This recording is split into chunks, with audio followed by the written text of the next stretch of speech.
Who doesn't like to have a good glass of wine? I mean, there must be people who don't, but that's not a problem. I love it all year round. In winter, when the weather is cooler, yes, because here in Madeira it doesn't get cold. I love to drink a glass of red wine. At this time of year, between spring and autumn, I enjoy a glass of white or rosé wine. And if I'm eating a fish dish, even better. It's the cherry on top, like we say here in Madeira. Or rather, it's a sinful pleasure on to which I belong and which I love. We all know the origin of wine. That is the fruit that gives rise to wine. That's right, the grape. Wine is made from grape must, which undergoes a natural fermentation process through the action of yeasts that transform the sugar present in the grape into alcohol and carbon dioxide. When there's no more sugar in the liquid, the yeast dies and the fermentation ends. So the grape came into this world to either be eaten or to be turned into wine. If it's eaten, well, its mission on earth, it's over. But if it's turned into wine, its life will be prolonged for many, many years, and in the best cases, for centuries. This transformation is a very tough process for the grape, and you will soon understand what I'm trying to say here. The process of turning grapes into wine involves harvesting the grapes, or vindima, as we say in Portuguese, at the right time. It cannot be too early or too late. Then, the way they are transported is crucial to prevent them from being bruised or crushed. Otherwise, the next stage, fermentation, might start prematurely. But before fermentation, the grapes are crushed. After that, they move on to the fermentation stage. Alcoholic fermentation occurs when microorganisms called yeasts transform sugars into ethanol, alcohol, energy, heat, and gas along with secondary products. This process happens differently for red and white wines. Once fermentation is complete, the filtration process begins. The goal of this phase is to separate the solid phase in suspension from the liquid phase by passing through a porous surface that consists the filtering layer, intended to retain solid particles. Finally, there is the aging and bottling the wine. Here's the wine. If you translate this to my life, let's say I'm in the final stage of fermentation. Or in other words, I'm transforming my sugars, let me say ghosts, into alcohol, my second life. The same process the grape undergoes happened to our heroine today. Her name is Cristina, a widow with 3 children, who turned the loss of her husband 30 years ago into something beautiful. Just like wine, but like the grape, before turning into wine, Cristina went through hell and back. Today, hero's cape will be worn by a woman, Cristina, sweet like Portuguese wine, Casa, Ermelinda Freitas, Reserva Tinto. Go and translate that in Google. I can assure you, it's absolutely fantastic. This is the David and Goliath podcast, and I will tell you real stories from normal people who had great mighty wars and defeated their giants. In 2004, Cristina had been married to Alfredo for almost 30 years. From this marriage, 3 boys were born. Cristina always wanted a girl, but as always, God had other plans for her. That year, the 2 eldest were already working, having completed their courses at the university, while the youngest was still halfway through his lectures course in Porto. We are all the result of love. We are born because there was, and for some there still is, love between our parents. But in the case of this couple, love was something deeper. It was as if we were talking about 2 gods who fell madly in love 50 years ago and, by their own free will, combined with divine destiny, decided to join their lives together. At the time, Cristina was an art history teacher at a school here in Funchal, and in her free time, she painted. Cristina had, and has, many superpowers, but the one that stood out the most was painting and writing poems. Cristina told me that she had many suitors, not only because she was very beautiful, but also because she was very elegant. Who doesn't like an elegant woman? But what made Alfredo fall in love with her was that the way of seeing life, which only poets and painters can have. Alfredo worked at the government office. He worked specifically in the finance department. Cristina told me that Alfredo has always been a very rational person. Everything in life that had to have logic in his mind. And when there was no logic, he turned to his wife for advice, and sometimes a path to solve his dilemmas.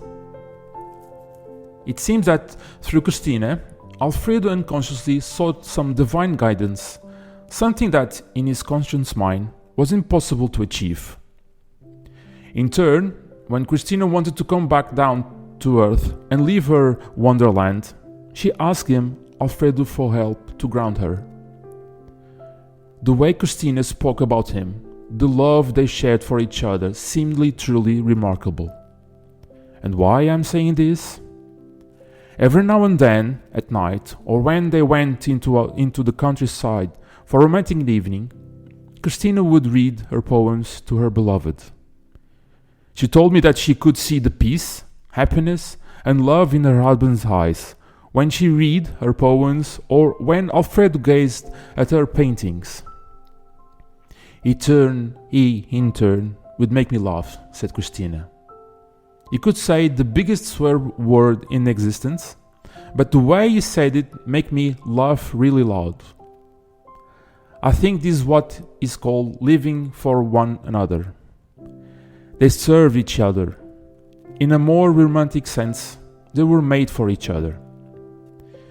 In that year, 2004, Alfredo started to feel very tired and weak. So worn out, even telling a joke, which was so characteristic of him, became difficult. He sought help and went to the doctor. The doctor ordered a series of tests to find out what was going on. After a week, the results came back. One of his kidneys was not functioning, and he had to go to the hospital urgently. And so it was done. They rushed to the hospital. Upon arrival at the emergency department, another series of tests was conducted to find out what's really happening. They're going to prick me again? I'm fed up being pricked, Cristina remembered her husband saying when they first arrived at the emergency department. 3 hours after their arrival at the hospital, the news came, or rather, the bomb. Mrs. Cristina, your husband has blood cancer. In other words, leukemia, the doctor stated. Boom! A punch to the stomach that left me breathless, she said to me. The doctor continued with the news, pointing to the sheet with the test results, and said with a very worried expression, he needs to be admitted so that we can stabilize all the parameters and subsequently treat your husband. My God! It felt as if the ground has been pulled from under my feet, Cristina said. But let whatever needs to be done, be done. And so it was. Alfredo was taken to a special ward in the hospital. They gave her the bag with some Alfredo's belongings, and off she went, leaving her beloved behind.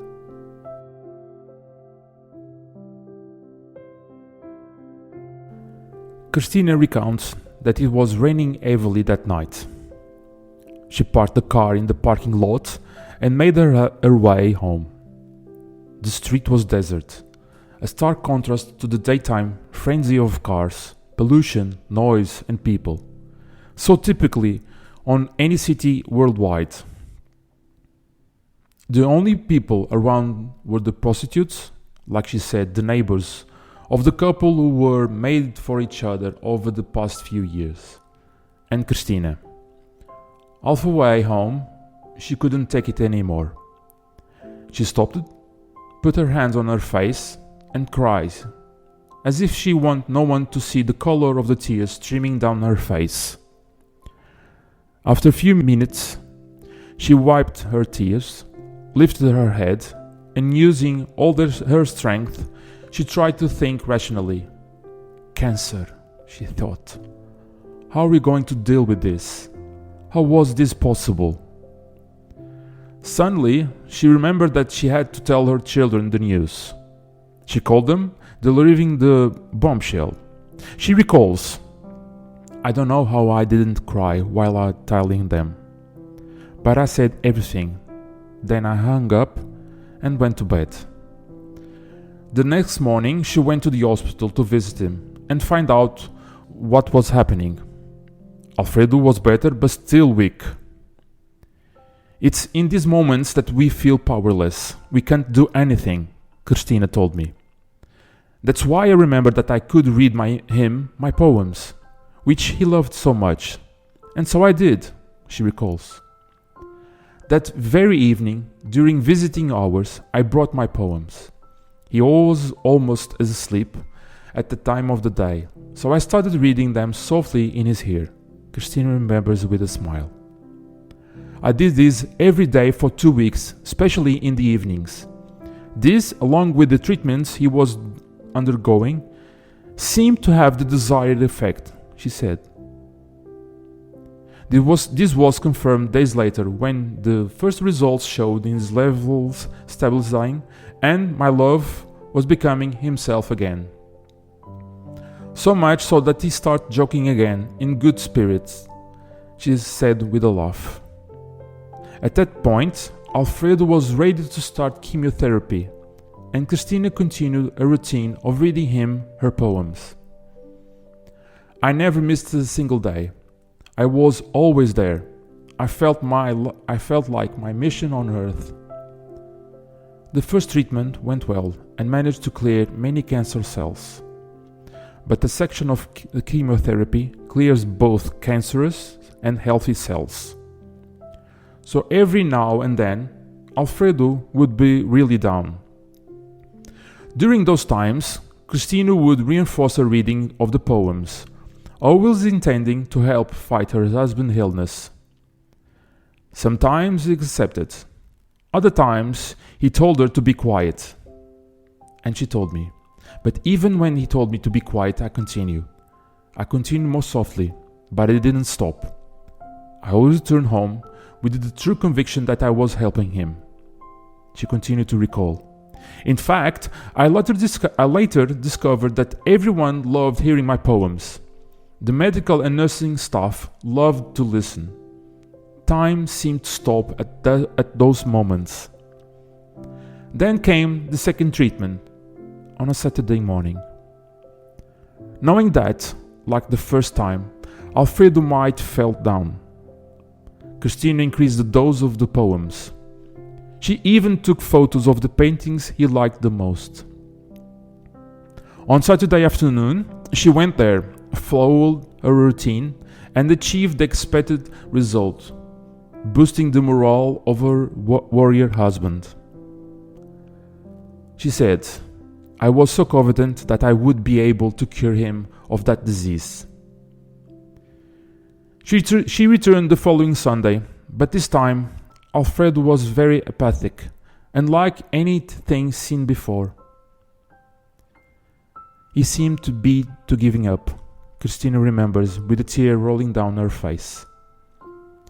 She read more poems than usual, but Alfredo seemed to be in another world. All the signs in the universe was sending me were evident. But you know, when you are focusing on one thing, it seems you ignore the obvious. That he was dying and had given up. She called me recounts this memory to me. The next day, Alfredo died. At that moment, I felt I had lost my love forever, recalls Cristina.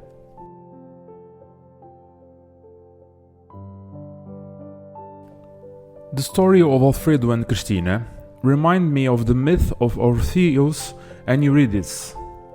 Orpheu played the lyre and was an excellent poet. Whenever he played and sang, nature and people were captivated by his music. It was his superpower, let me say like that. He fell madly in love with Eurydice. One day, she was by a river when she was bitten by a snake, leading to her death. Orpheu was desperate and heartbroken. He went to the underworld with his music and lyre to rescue Eurydice. His sorrowful song convinced the ferryman Charon to take him to the underworld. With his music, he also lured to sleep the three-headed dog that guarded the entrance. When Orpheus arrived in the underworld, he came to face with Hades, the god of the underworld, and Persephone, his wife. Hades was very upset with the presence of a living person in his realm, but Persephone calmed him down. Orpheus then explained why he was there. Hades' wife felt pity for Orpheus, feeling connected to his pain, and thus persuaded the god. Being a just god, Hades agreed with one condition. Orpheus would lead the way for Eurydice, but he must never look back until they had both reached the world of the living, until they were in the light. Orpheus agreed and led the way. He climbed the step path, singing with his lyre, until he reached the top. As he was in front, he was the first to receive the rays of the sun. So it was natural for him to look back to see his beloved, to check if she had arrived safely. But he forgot that, being ahead, she might still be on her way to the light, still exiting the world of the dead. And this is what happened. Orpheus looked back, and Eurydice was still emerging from the darkness. Thus he broke the pact he made with Hades. Eurydice turned into a ghost and returned to the underworld. Orpheus was devastated and vowed never to love another woman in this world. We can draw various lessons from this myth. In a very summarized form, we can state the following. Firstly, true love will do anything for its beloved. It will go to the ends of the earth to save them. When we choose to love, all guards and fears are cast aside, and nothing in this world can stop us. Secondly, through our gifts and talents, we can achieve anything. We can make this world a better place and help those around us, even save our beloved ones. Thirdly and last, a lack of faith is detrimental to us. In other words, self-sabotage is something that ruins and disgraces us. This is what happened Orpheus did when he looked back. Can you see the similarities between Alfredo and Cristina in this myth? Not only in this couple, but also in our everyday lives. After Alfredo's death, I went straight to my own hell, Cristina recalls. Cristina turned to pay the bills and support her youngest son, so until he finished his course. That was my focus, to ensure Miguel finished his course, she told me with her typical determination. I succeeded, the problem came afterwards.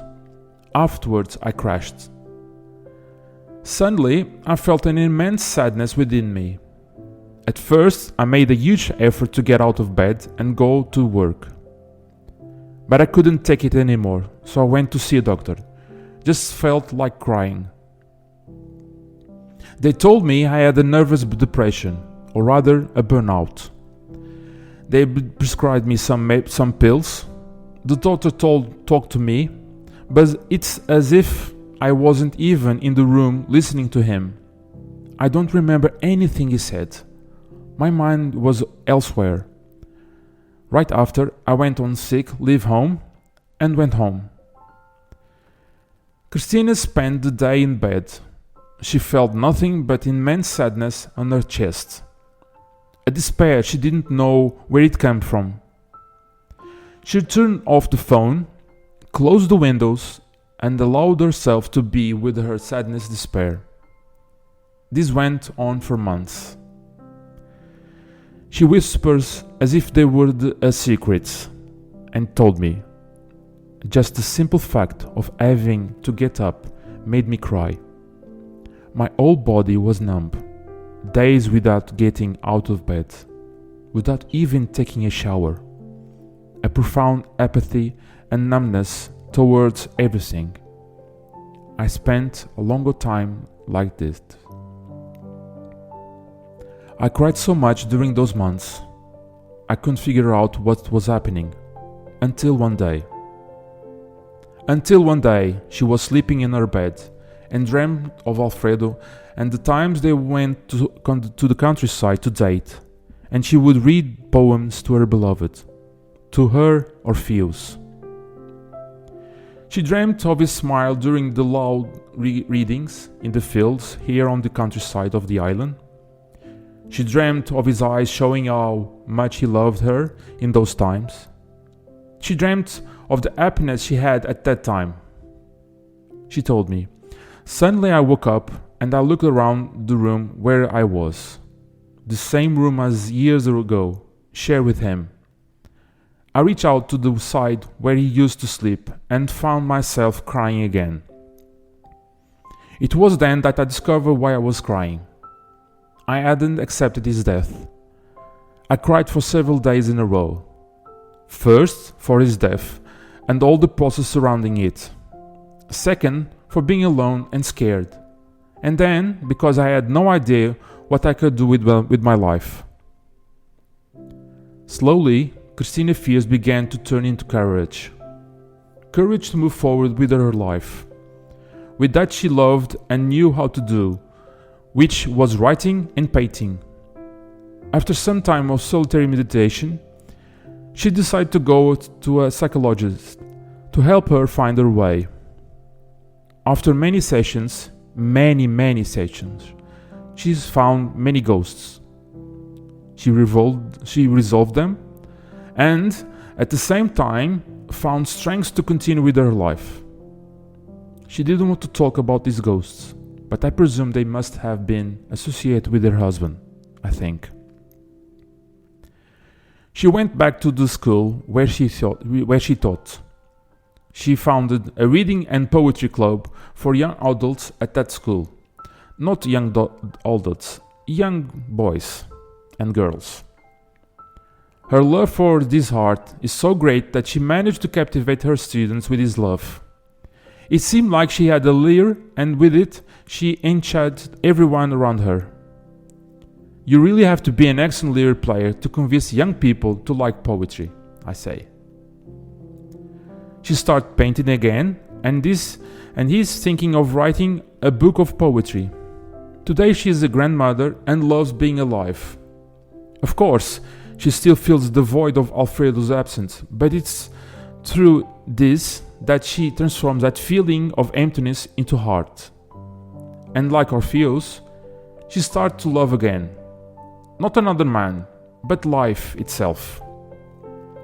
Like Orpheus, who had looked back and swept her husband's death under the rug, only accepting it when she was down there, in the underworld, trying to rescue Alfredo with her poems.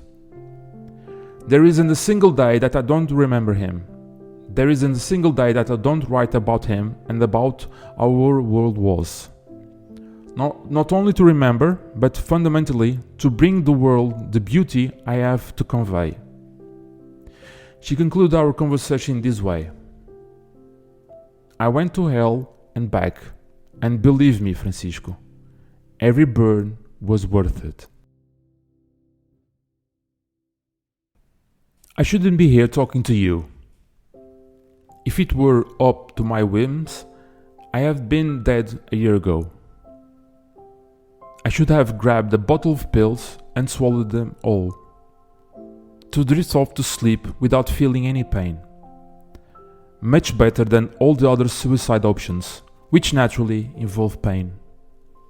I couldn't bear my pain anymore, or if I were a priest, my cross.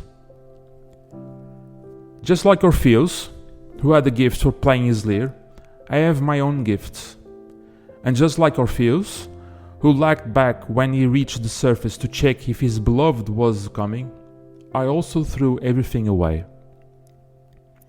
I spent so long blaming myself for everything I had done wrong. I spent so long feeling ashamed of what I had become. How could I have reached this point? I spent time, just like Cristina, curled up in bed, feeling numb all over my body. I know very well what Cristina felt during her nervous breakdown. But just like her, I managed to get out of bed. Just like her, to transform anger, shame and guilt into courage and action. Courage to face my demons, my ghosts, my Goliath. Courage to use our lyre to rise again. To help ourselves and to help those around us. To leave this world better than we were arrived. This world is too dark to continue like this. Did I want to go through what I went through?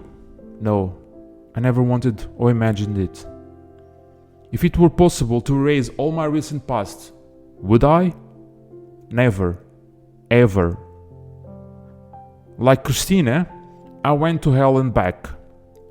Well, I guess I haven't completely come out of there, but yes, there is light at the end of the tunnel, let me say like this. I left behind the old Francisco, the Francisco who was afraid of everything, even his own shadow.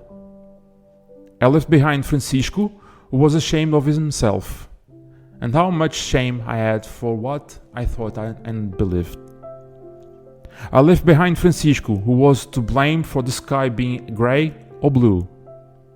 I carry all the blames on his shoulders. I only managed to forgive myself not long ago. But it was a very painful process, but I did it. Many times I cried just like Cristina, cried that night coming after leaving her love in the hospital.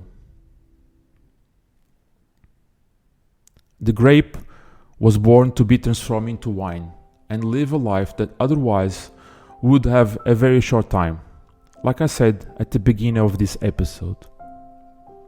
The grape, to become wine, must be crushed to become the nectar of gods. I am absolutely sure that Cristina Grapes is producing a beautiful and tasty wine. Confucius once said, "We all have two lives. The second one starts when we realize we have only one." I'm sure my wine, just like Cristina, is undoubtedly a wonderful Portuguese wine. Casa, Ermelinda, Freitas, Trincadeira, Reserva, Tinto. Go to the Google and translate. It doesn't matter where you start, it matters where you finish. That most people who I have met in life who did exceptional things, it was always a comeback from exceptional crushings. Yeah. Grapes are the only fruit that's raised to be crushed, not to be protected. Because in the process of crushing the grape, it finally comes to its ultimate purpose, becoming wine, and lasts 10, 20, hundreds of years. Yeah. If it had not been crushed, it would not have survived. And the things that drive you to be successful, that make you work harder, that make you study harder, that make you do more than other people do, are often rooted in what you are running from, not what you're running.